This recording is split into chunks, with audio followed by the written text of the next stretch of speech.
The first reading of today and the gospel text have similar messages for us.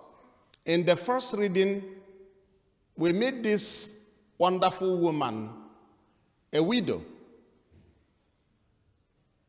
The prophet Elijah visited her at the time of famine. There was famine in Israel at that time because there was no rain for 3 years. And therefore, when the prophet came to her, the prophet made an impossible request. Give me water to drink. That was easy. But as she was going to bring the water, he also said, please bring me a small piece of bread also to eat. And the woman told the truth. I have only a small portion of oil, and I have a small portion of wheat to bake small bread, which I will eat with my son before we die. Her situation was grim, and she spoke the truth. But the prophet said, do not worry. Do what I have told you. The jar of oil will never finish, and the container of the wheat will never go dry. In the gospel reading, we see the generosity of a widow. It was not the monetary value of what she gave, but the depth of her generosity, the heart that gave what she gave, that counted. Other people gave out of the excess of what they had, but this widow gave everything she had. As I was meditating on these readings this morning, something came to my mind. I believe it is the Lord who asked me to tell you this. Every year we get letters of those who want to leave the church. And the reason they give is that they do not want to pay the 1% church tax. 1%.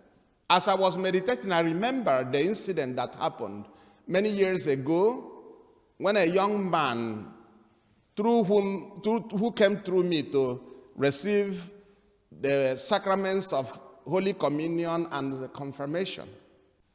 After preparing for the sacraments, I took her to the office, or the parish office, for him to be registered.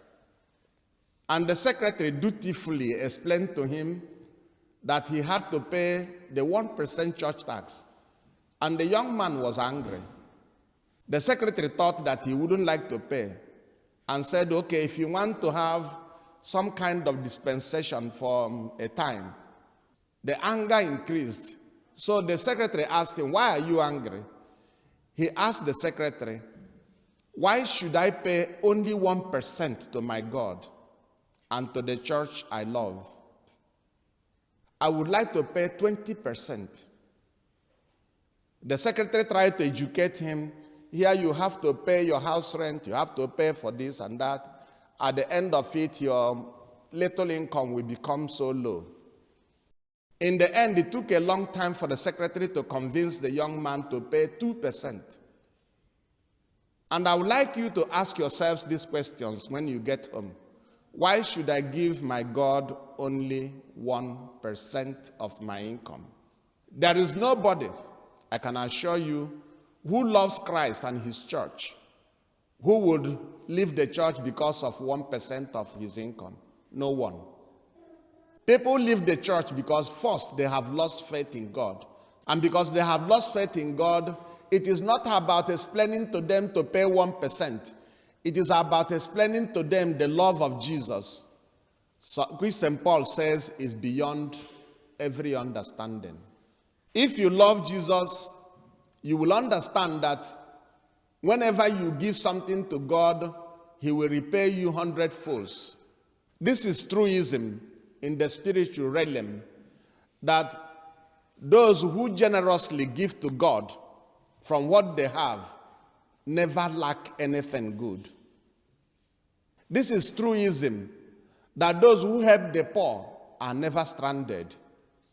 This is truism, that those who love Jesus and who understand that everything we have in this world is for a limited time Those who understand that as Christians, we understand that we are only pilgrims in this world, that our homeland is heaven.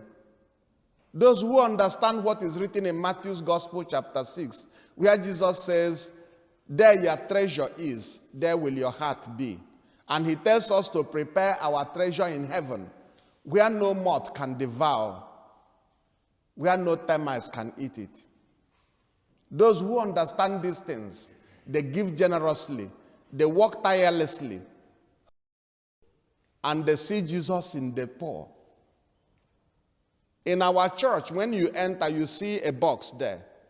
On top of the box is written, "Help the poor."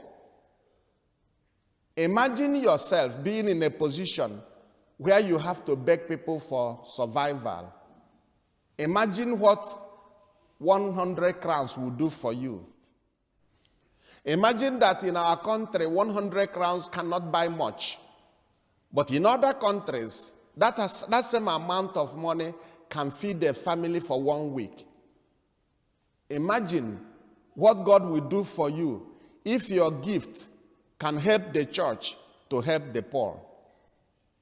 Reflect on how far the church has drifted from the original situation that the church saw itself as described in the Acts of the Apostles in Jerusalem, where it is written that no one who was a member of the church lacked anything.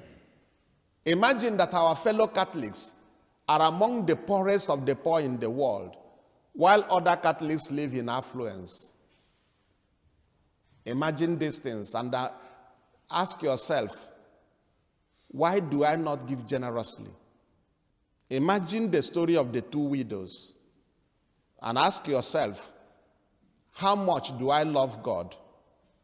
What does it profit you to have millions in the account when your fellow human beings cannot find 1 square meal a day?